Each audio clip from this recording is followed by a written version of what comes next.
afternoon. I'm Dom Van and welcome to my vlog.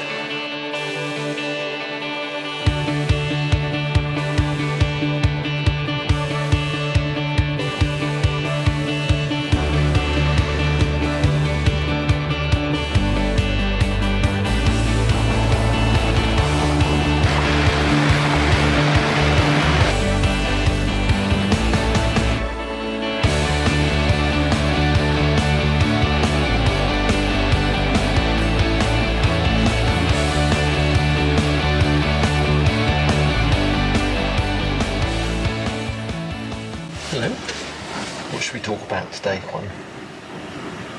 Wikis. I like to talk about wikis today.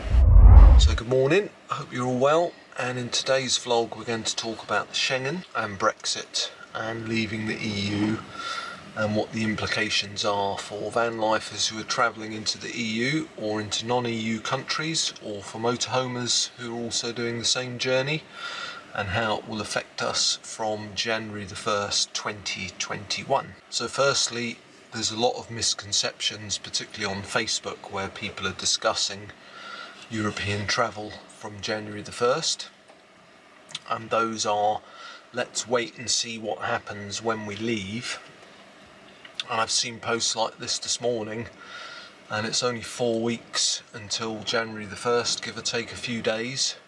So I think it's unlikely that anything much is going to be updated on the government's website. And it's also important to clarify the greatest misconception, which is that Brexit, or leaving the EU, and the impact that that has on travel, because travel is actually influenced by the Schengen, which is a different agreement to the EU. So let's have a look at some websites online for a bit more accurate information and some clarification, and then also I'll tell you how we, those weirdos, are going to deal with travelling from January the 1st of next year. So here we've got a map of the Schengen area. So this is valid as of now, so this is currently showing the UK here in green as being a member of the EU. So the implementation of the Schengen Agreement started in 1995, initially involving 7 EU states, and it was born as an intergovernmental initiative. The developments brought about by the Schengen Agreements have now been incorporated into the bodies of the rules governing the EU. So the name Schengen comes from a small winemaking town in Luxembourg, where the first 7 countries signed the agreement in 1995. So if we're looking at the map, you can see the UK is still shown in green as being an EU member state up until January the 1st. So that will effectively not be green as of January the 1st and will be greyed out like the Bulgarias and the countries in the Eastern Bloc. So basically what you can see is that everything in navy blue is in the Schengen and the countries in grey are not in the Schengen. So what's a good thing to look at?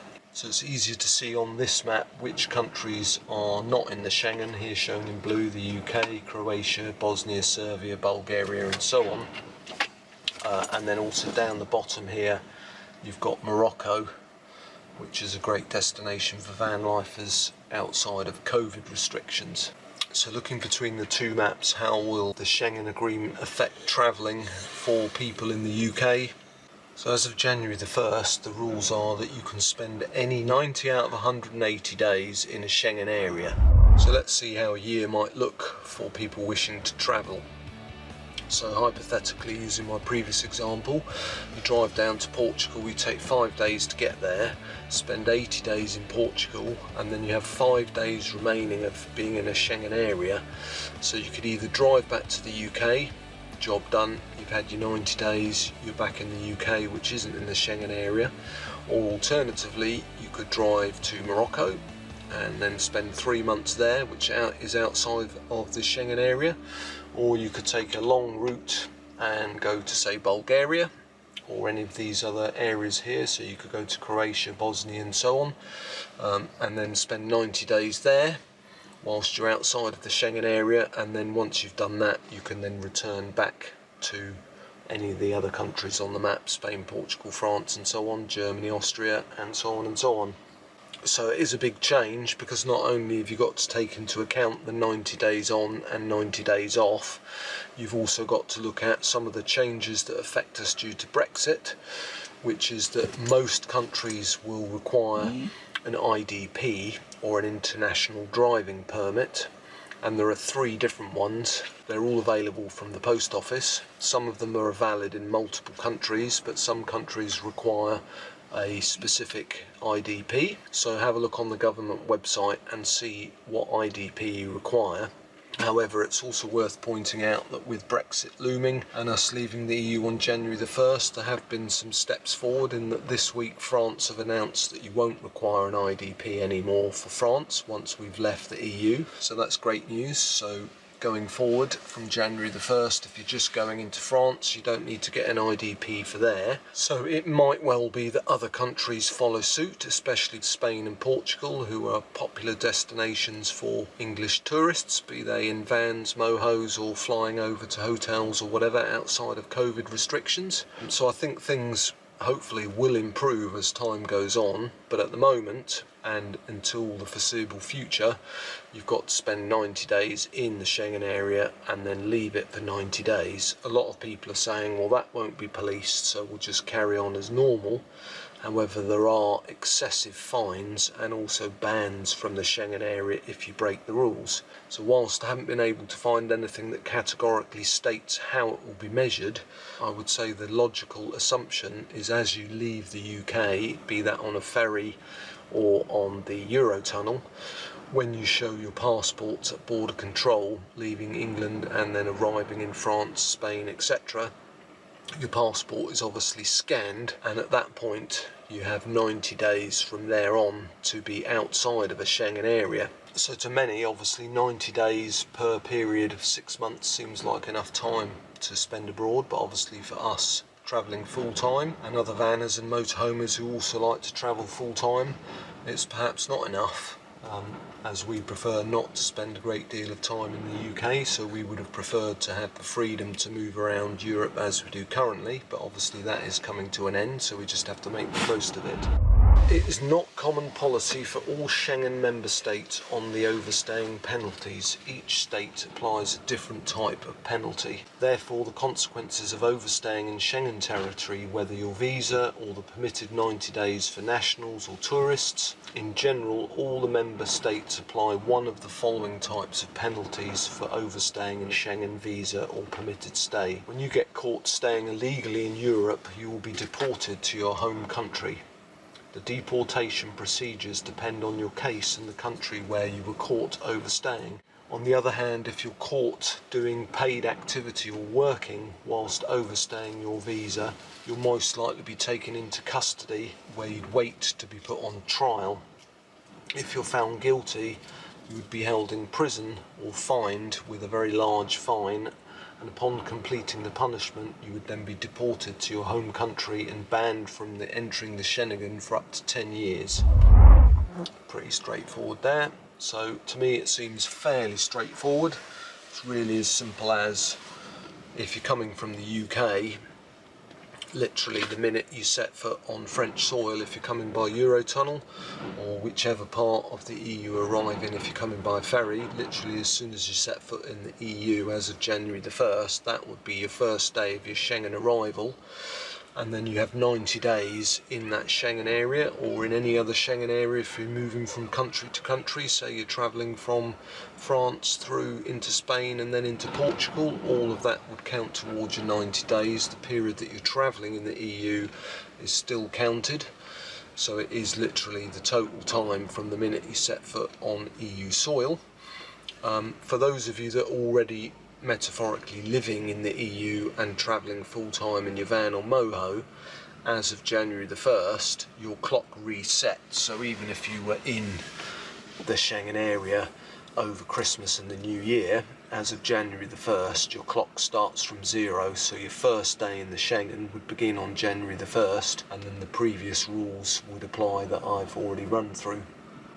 So you could then, in that example, stay another 90 days in the countries that you wish to visit in the Schengen, and then at that point that you get to your 90th day, you would have to be outside of the Schengen and either over to Morocco or over to one of the other countries, Bulgaria and so on, and spend a further 90 days there before you can re-enter in the Schengen. And it's really added up. So for those of you that are travelling shorter periods of time, if you left the UK and spent 40 days in France, you've then got 50 days left. So if you went back to the UK for 2 weeks, you could then go back to France and spend the remaining 50 days there. And then at the point where you've reached the 50th day, which is then your total 90 days in the Schengen overall, your clock would reset, and then you have to wait 90 further days before you can re-enter into the Schengen area. So in good news, or possible good news, there is a strong rumour which has been floating around for the last week that Portugal are going to extend their Schengen visa to 180 days. So this has been discussed by many people on the expat group, and it has been mentioned by government ministers, but I haven't been able to substantiate how true this is or when indeed it would start and come into effect. But it does seem to be quite a real strong rumour. So what that would mean would be exactly the same as the previous example, but you would have 180 days to stay in Portugal, even though Portugal is a Schengen member state. So that would mean that you could spend your 5 days travelling from Folkestone to Portugal, and then you have 170 days in Portugal, and then 5 days at the end, to make the example simple, to then get out of Portugal and out of the Schengen area again and into a non-Schengen area. And then you've got your 90 days in your non-Schengen area, and then your next 90 days back in the Schengen area. So that could be quite good news. And I would imagine that if that does become law, that France and Spain hypothetically would offer the same kind of Schengen waiver, because they obviously want to encourage tourists to spend as much time as possible in their own countries to help with the economy. Also, particularly again for France and Spain and perhaps Portugal, there are a lot of people in the UK who perhaps have a villa in one of those countries and like to spend 6 months in the UK and then 6 months in their villa in whichever country they have their villa in. So that could be potentially good news, because if that opens up amongst a few countries, what we would have to find out when and if that occurs is whether it is particular to that country. So for example, if Spain, France and Portugal all extended it to 180 days, would it then mean that you would have to be outside of the Schengen for a further 90 days or a further 180 days? Or is it exclusive of the Schengen, so that you could spend 180 days in Portugal and then your clock resets and you could spend 90 days in Spain? So I don't think it's worth getting excited about that yet, but it is worth keeping abreast of updates. As with Brexit at January the 1st, I would imagine that lots of things are going to start changing, possibly. But again, when you look on Facebook with all the misconceptions, I think at the moment it's better to not hope for these things and to actually look at what the actual law is at the moment on January the 1st and plan accordingly. And then if that does improve at some point next year or the year after, then we can all adjust our travelling accordingly. So for us, it's been protracted by 2 factors. Firstly, COVID, and secondly, the weather.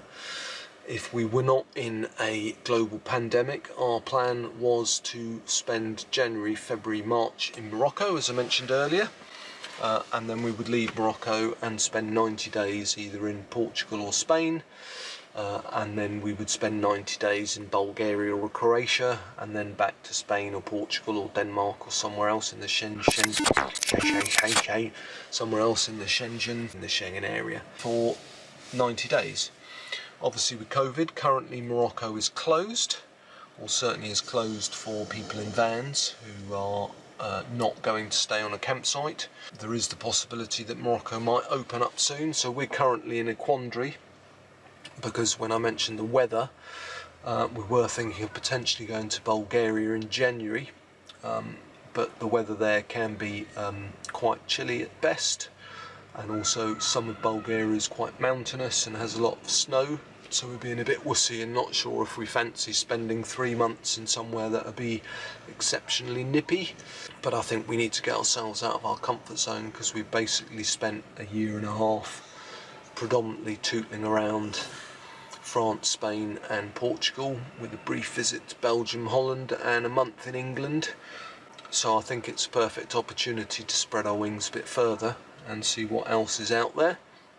And we'll just have to keep our eye on COVID and see what happens to the restrictions going forward, whether it eases up or perhaps even goes the opposite way and there are further lockdowns and restrictions to travel, which could further protract our travelling, particularly having to manage the 90/180 rule that we're all going to have to adhere to from January the 1st. So unfortunately there's a few other things that are also affected by our departure from the EU, so it's all a bit of a faff. So the first one is that you probably know is that your e-hit card will no longer be valid after December the 31st. So you do require to have private health insurance to enter into a Schengen country, and there's a lot of places that do that. And that again is also protracted by COVID, as there are some healthcare covers that will cover you for everything excluding COVID. So you need to shop around if you want to also be covered for COVID while you're outside of the UK. And then additionally, the EU pet passports also cease to be valid after December the 31st, which is a big faff for those of you that have pets that haven't preempted this. Luckily we did this before we actually embarked on van life, but it does actually take around 4 months if you only have an EU passport currently to get the new documentation that you require to bring cats and dogs and ferrets etc. into a Schengen area. So you can find a lot of information for that on the government website, exactly what you need to do with your vets. But unfortunately, if you don't have that already in place, you would have to do that first before you can travel into a Schengen area. Additionally, mobile roaming for some internet and mobile phone providers will cease. So you need to check with your provider as to whether you still have mobile roaming. And for those of you that are slightly older like myself, I remember going on holiday and you were charged a ridiculous amount to send a text or make a phone call, 50p a minute and stuff like that. So you need to have a look at your contract and see whether your provider has stated that your roaming will continue. Luckily we have a contract with Vodafone and our roaming doesn't come to an end, so our current data will continue into the new year and onwards, so we're not affected, but again that's another thing to check. So what the departure from the EU, whilst we are not a Schengen member, obviously you've got your 90/180 that you've got to take into account. If you have pets, you have to make sure you have the correct new documentation for that. You need to have IDPs, international driving permits, for most countries, currently only excluding France. Some countries that are outside of the Schengen, you also need separate vehicle insurance. So for example, if you go into Morocco, you won't be covered by the majority of UK insurance policies for your van or motorhome, so you would need to either buy that in advance online or in the UK, or what most people do is when they get the ferry over to Morocco they buy it at the port. It's normally about 100 to 150 euros, give or take, for about 3 months. So that again is something else you need to take into account. So the long and the short of it is, yes, you can carry on travelling, but there's a lot more management of the time that you spend in certain places to make sure that you don't overrun your Schengen stay of 90 days. And then also you have to take into account that if you're staying outside of the UK, that you've then got to allow the days in your clock to get to your non-Schengen area, so that you can then carry on your new 90 days outside of the Schengen area. So all in all, it's not too difficult, but it is all a bit of a faff, so a lot more planning is required. So we shall be seeing how we get on in the new year, and we haven't quite decided yet what we're going to do. A lot of that depends on what is open, subject to the lockdowns and COVID restrictions, which are going up and down like a yo-yo, with different tiers coming in and out in the UK, and Spain and Portugal going into all kinds of fluid lockdowns that change daily. sometimes affecting only certain municipalities, and France currently in quite a strict lockdown, so technically at the moment you're not allowed to exit the UK into France by vehicle, but that changes very shortly. So a lot of stuff that you have to research before you go on your journey and your adventures going forward into the new year. It's all a bit of a pain in the butt really, but it is what it is, so we shall get used to managing it, I'm sure, as everybody did before these agreements were in place 20 odd years ago. So plan well, travel safe, and thanks for watching.